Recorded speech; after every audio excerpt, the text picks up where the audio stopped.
देखिए, आज हम बताने वाले हैं जलप्रपात के बारे में। जलप्रपात किसको कहते हैं? जैसे आप देखे होंगे कि पहाड़ से जो पानी गिरते रहता है झरना के टाइप से, उसको ही हम क्या कहते हैं? जलप्रपात कहते हैं। तो जलप्रपात हम पढ़ेंगे बिहार में कौन कौन जलप्रपात हैं। तो बिहार में जलप्रपात जैसे धुआं कुंड जलप्रपात है, काव नदी पे धुआं कुंड जलप्रपात है, काव नदी पे। और कहाँ है? तो रोहतास में। हम बता रहे थे धुआं कुंड जलप्रपात किस नदी पर है? तो काव नदी पे और रोहतास में। उसके बाद ककोलत ककोलत जलप्रपात ककोलत जलप्रपात नवादा में। ककोलत जलप्रपात कहाँ है? नवादा में। दुर्गावती जलप्रपात छान पापड़ नदी पे है, वो भी कहाँ है? रोहतास में। जियारकुंड जलप्रपात फुलवरिया नदी पे, और कहाँ है? भोजपुर में। जियारकुंड जलप्रपात कहाँ है? फुलवरिया नदी पे, कहाँ है? भोजपुर में। तेलहर और करकट जलप्रपात कहाँ है? कैमूर में। कर्मनाशा कहाँ है? जलप्रपात बक्सर में। मांजर कुंड कहाँ है? तो सासाराम में। अनुपम झील कहाँ है? कैमूर में। घोरा कटोरा कहाँ है? राजगीर में। सिमरी कहाँ है? सहरसा में। तो फिर अब एक बार दोबारा बताते हैं जलप्रपात के बारे में। धुआं कुंड जलप्रपात किस नदी पर है? तो काव नदी पे। कहाँ है? रोहतास में। आप मैप के माध्यम में देखिएगा तो ज्यादा जलप्रपात आपको रोहतास, नवादा, कैमूर के साइड में मिलेंगे, क्योंकि उस साइड छोटा नागपुर पठार के भाग है। पहाड़ों से जो पानी गिरता है उसी को हम तो जलप्रपात कहते हैं। तो फिर दोबारा बता रहे हैं, ककोलत जलप्रपात कहाँ है? नवादा में। दुर्गावती कहाँ है? जलप्रपात रोहतास में। और किस नदी पे रहे? तो छान फापर नदी पे। जियारकुंड जलप्रपात फुलवरिया नदी पर, कहाँ है? भोजपुर में। तेलहर और करकट दोनों है कैमूर में। कर्मनाशा कहाँ है? बक्सर में जलप्रपात। मांजर कुंड कहाँ है? सासाराम में। अनुपम झील कहाँ है? कैमूर में। घोरा कटोरा कहाँ है? राजगीर में। सिमरी सहरसा, जैसे सौ से सिमरी, सौ से सहरसा। और हम देखते हैं घोरा कटोरा राजगीर, और कर्मनाशा बक्सर, मांजरकुंड सासाराम। तो बिहार में ये सब जलप्रपात है जो पहाड़ों से निर्माण होता है, पहाड़ों से पानी गिरते रहता है और उस टाइप से झरना का निर्माण हो जाता है। तो बिहार में भी देखने के लिए जलप्रपात मिलता है। उसके बाद हम पढ़ेंगे आर्द्र भूमि के बारे में। किसके बारे में पढ़ेंगे? आर्द्र भूमि। तो हम समझते हैं कि आर्द्र भूमि किसको कहते हैं। आर्द्र मतलब होता है नमी। आर्द्र मतलब होता है नमी, मतलब नमी वाले भूमि को, दलदली वाले भूमि को हम आर्द्र भूमि कहते हैं। पर्यावरण के लिए लाभदायक होते हैं, इकोसिस्टम के लिए, पर्यावरण के लिए क्या होते हैं? लाभदायक होते हैं। तो आर्द्र भूमि को पृथ्वी का फेफड़ा कहा जाता है। पृथ्वी का क्या कहा जाता है? फेफड़ा। मतलब आपको कार्बन डाइऑक्साइड का अवशोषण करना, मतलब O2 का, जैसे कार्बन डाइऑक्साइड का मतलब रिसाइकल करने का काम करता, फिर O2 में बदल देना। तो इसलिए आर्द्र भूमि को पृथ्वी का क्या कहते हैं? फेफड़ा कहते हैं। और हमको पता है कि आप लोग भी जानते हैं कि लोग पर्यावरण को क्या कर रहे हैं? क्षति पहुंचा रहे हैं। इसलिए आर्द्र भूमि सम्मेलन हुआ था ईरान में 1971 में। और ईरान में एक जगह है रामसर, तो इसलिए इसको कहते हैं रामसर साइट।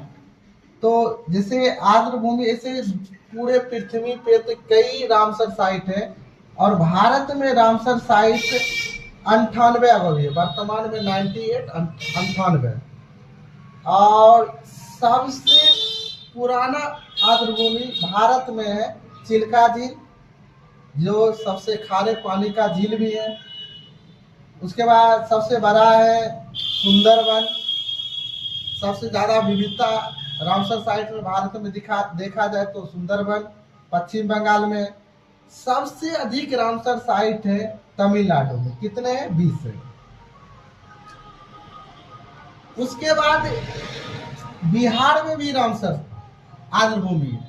बिहार में सबसे पहले रामसर साइट में कांवर झील को शामिल किया गया था, जिसको कहते हैं कांवर ताल। पहले कांवर ताल के नाम से जाने जाते थे। किस नाम से जाने जाते थे? कांवर ताल।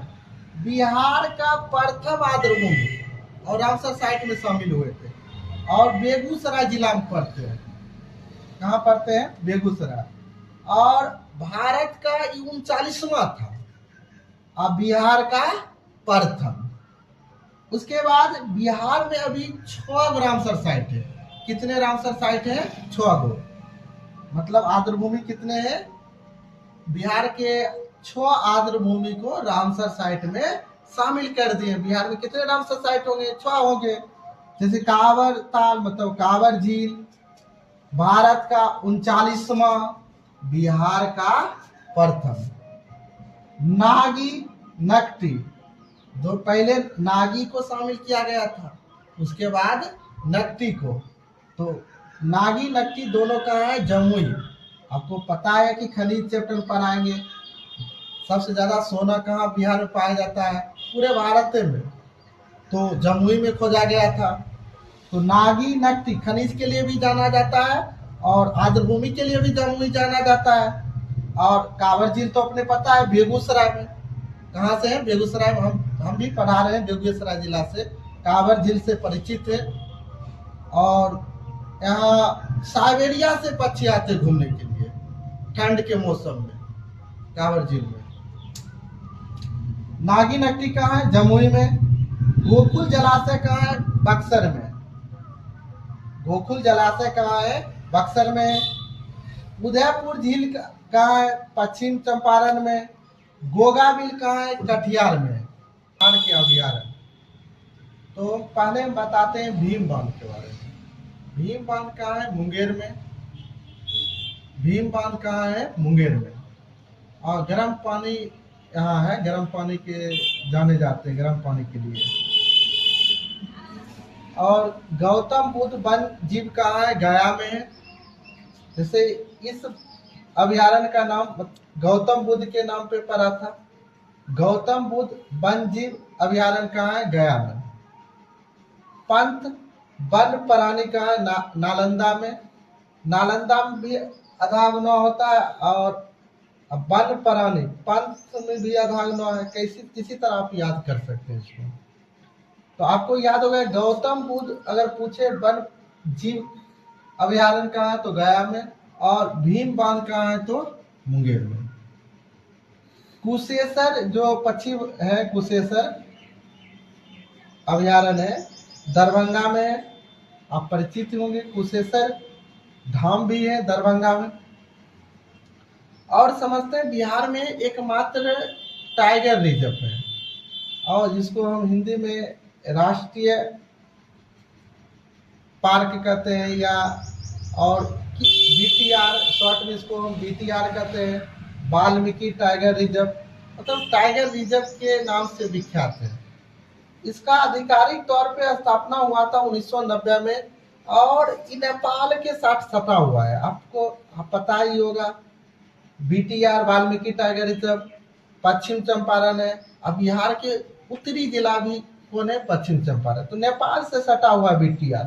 इसमें गंडक नदी प्रवेश करती है। जब हम नदी पढ़वाएंगे, इस अभ्यारण्य में गंडक नदी प्रवेश करती है।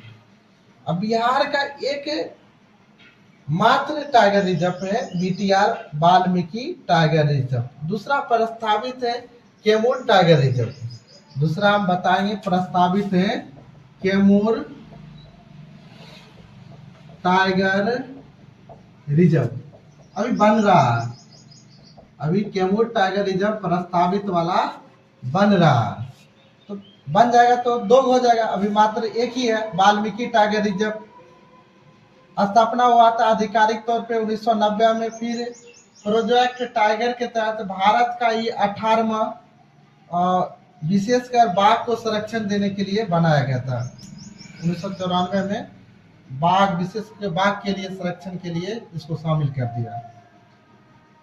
उसके बाद कुछ पश्चिम अभयारण्य है, सरयान पक्षी है, ये भी पश्चिम चंपारण में। सरयान पश्चिम पक्षी अभयारण्य कहाँ है?